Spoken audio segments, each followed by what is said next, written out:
Salut à tous, footeuses et footeux de bonne famille, c'est Thomas. Le match est fini, un gros classico quand même, un match bien tendu jusqu'à la fin. Deux buts partout, franchement, une super frappe des 30 mètres de Gustavo, égalisation de Neymar. Sur un but dans la surface de réparation. Ensuite, Thauvin qui marque sur un centre de NG qui coupe la trajectoire. Et puis Marseille pensait tenir une victoire, la première défaite de Paris, ça aurait été beau quand même que ce soit Marseille qui la provoque, et puis Cavani, voilà. Cavani sur un coup franc qui montre l'importance de Cavani, lui qui est décrié hein, par quelques membres de l'équipe, hein, je tairai leur nom, mais aussi par quelques supporters, mais 143e but à Paris, voilà. Cavani, rien à dire, sur un coup franc. On voit qu'il y avait Di Maria, Draxler et Cavani sur ce coup franc-là. On voit qu'il regarde un peu au-dessus du mur. Elle est juste sous la barre. Je sais pas si Mandanda est fautif ou pas. Je pense pas, parce qu'elle est vraiment super bien tirée, super bien enroulée. Par contre, la faute est super con, quoi. Bounassar. On voit que Cavani, qui est pas un monstre technique, repique dans l'axe pour se mettre en direction du but. Et puis on voit qu'il fait un petit plongeon sur la faute de Bounassar. On voit qu'il cherche le choc. En même temps, c'est légitime parce qu'il y a quand même, il y a eu à 54e minute une faute sur Mbappé et on voit que Jordan Amavi, le latéral qui a évincé heureusement Patoche, hein, Patrice Reva qui est relégué à faire ses vidéos sur Snap et sur Insta, tant mieux, hein, tant mieux pour lui. Et donc ouais, il a fait une main le petit Jordan Amavi, donc il y avait pénalty, c'est clair et net. L'arbitre n'a rien vu, du coup ça a scandalisé un peu l'équipe parisienne qui s'est un peu, comment dire, désarçonné. Du coup, c'est clair qu'ils ont perdu un peu le fil du match. Et Thauvin a marqué ce but du break.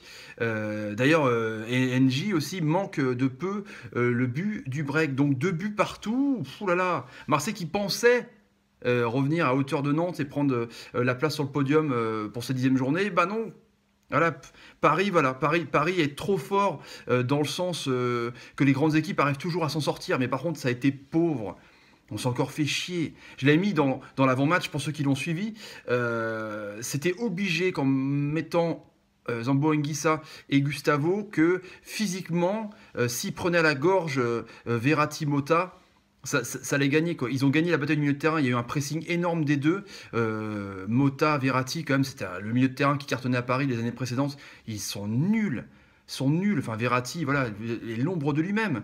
On comprend pourquoi il galère aussi en sélection italienne. Et puis Mota, voilà, Mota avec son âge, ça n'a jamais été non plus un joueur qui va vite, ça n'a jamais été un joueur qui cassait des lignes. C'est toujours un mec qui joue un peu dans un fauteuil pour diriger le jeu. Mais c'est. Voilà. Il n'y a que Rabiot.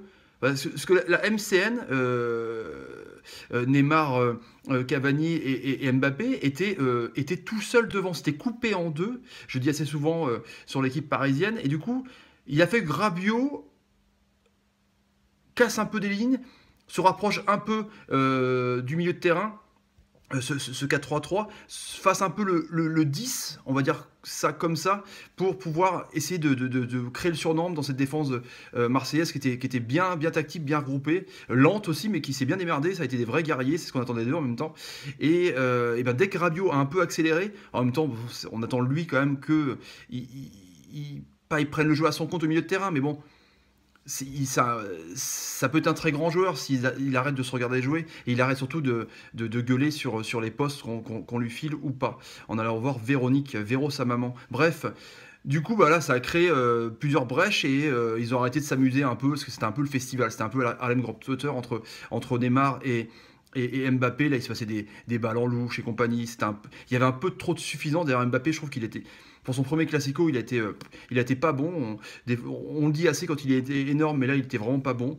Neymar a perdu les ballons qu'il doit perdre. En même temps, c'est un joueur qui provoque tellement qu'il forcément il en perd des ballons, mais il n'a pas été bon non plus jusqu'à son but. Et après, bah, voilà, il a pété les plombs. C'est ce que je disais dans l'avant-match. Je pense que les Marseillais, je dis pas qu'ils sont moins forts dans la gueule que les Parisiens, mais tactiquement, Rudy Garcia a je pense, avec son 4-2-3-1, bien trouver son système de jeu. Je pense qu'il va continuer comme ça, j'espère.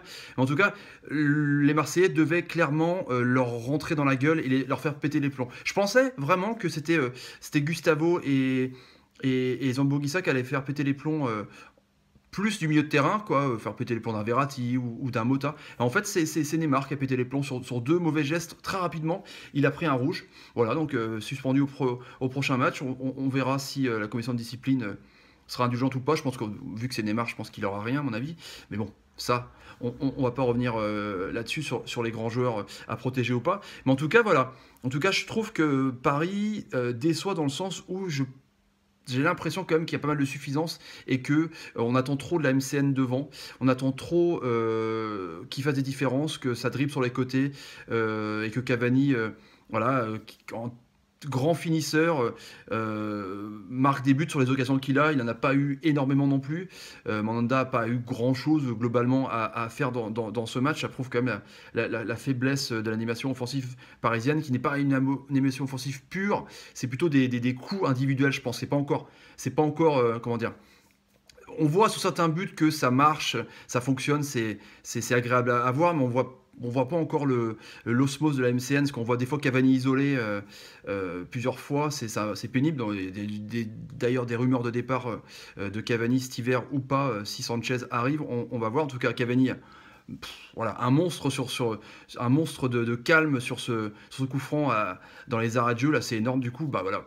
Ça fait un beau classico, ça fait plaisir un dimanche soir. Tout le monde s'attendait d'ailleurs, j'avais dit 3-1, mais à une tôle des Parisiens. Mais en fait, non, 2-2. Bravo Marseillais. Je pense qu'ils doivent être heureux de ce match nul, même s'ils pensaient tenir la victoire. Mais en tout cas, bravo à eux. Hein. 2 buts partout. Neymar d'un côté et Cavani pour Paris et Gustavo d'une super frappe et Thauvin pour les buts marseillais. Voilà. Merci à vous les amis, j'espère que vous avez kiffé ce match, en tout cas moi je l'ai kiffé. À demain pour le grand écrassage où on va débriefer toute l'actualité plus globale du foot, Ligue 1, Première Ligue, Liga, Serie A et Bundesliga. Ciao les amis, ciao ciao, salut.